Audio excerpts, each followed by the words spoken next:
Je m'appelle Jerry et je suis une des admins de IG Martinique depuis un petit peu plus de 4 ans. Je m'appelle René Gilles, je suis administrateur sur IG Martinique. Alors IG ou IG, c'est le diminutif en fait de Instagram Martinique, qui est relié en fait à un groupe Instagram qui s'appelle IG World Club. Donc du coup on a une charte graphique avec des logos, etc. Puis des liaisons avec le groupe IG World Club qui a été créé par deux Higers italiens en 2012. Et puis donc le groupe IG Martinique est né en 2013. Que les 4 administrateurs sélectionnent des photos que différents Higers postent quotidiennement. Et on recherche, je dirais, la pépite, la photo qui met le plus en valeur la Martinique, quel que soit le type. Donc, ça peut être des portraits, ça peut être des paysages, ça peut être des photos sous l'eau, enfin, il y a de tout. Il y a de tout dès lors que c'est pris en Martinique. IG Martinique n'est pas en fait un groupe de promotion touristique, c'est un groupe photo à la base. Mais on ne va pas se voiler la face. Les gens nous posent des questions. Le meilleur restaurant, le meilleur tourment d'amour, la meilleure heure pour aller se prendre une salade à tel endroit ou enlever de l'argent. Quelquefois c'est assez cocasse. À quelle date réservée pour le carnaval, quelle tenue, quel jour de carnaval correspond à quelle tenue.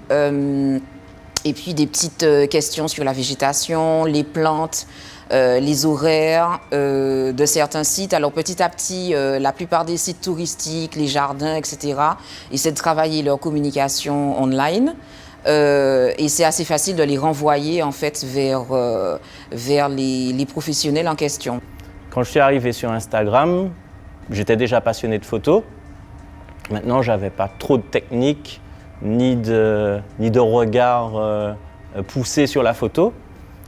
Et j'ai rencontré pas mal de personnes au sein d'IG Martinique, notamment Jerry, qui était déjà là à l'époque. Et toutes ces personnes-là qui faisaient partie du groupe IG Martinique m'ont vraiment inspiré.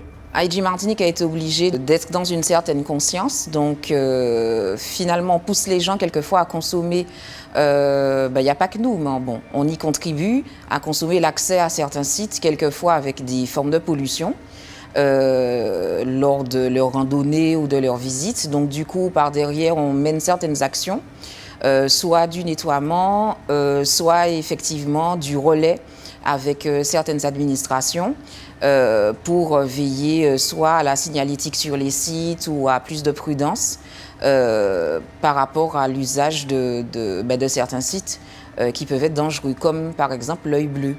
L'engouement des gens et l'intérêt des gens nous poussent, même si on a toujours pris ça assez au sérieux, à produire de la qualité. On fait des petites tablées de temps en temps, on en fait 3-4 par an. Et où on invite en fait les photographes, en tout cas les amateurs de photos qui reviennent assez régulièrement dans nos sélections, ou des gens qui font du blogging, et donc de pouvoir humainement voir qui il y a derrière un pseudo et c'est quoi le regard en fait de cette personne, et c'est assez surprenant les rencontres derrière. On entend beaucoup de choses assez négatives à la télévision. Moi je regarde une photo et ça me détend. Donc je trouve ça plutôt plaisant d'avoir cet espace, une espèce de bulle où on peut réellement vivre et découvrir des choses extraordinaires que des gens font en Martinique et partout ailleurs.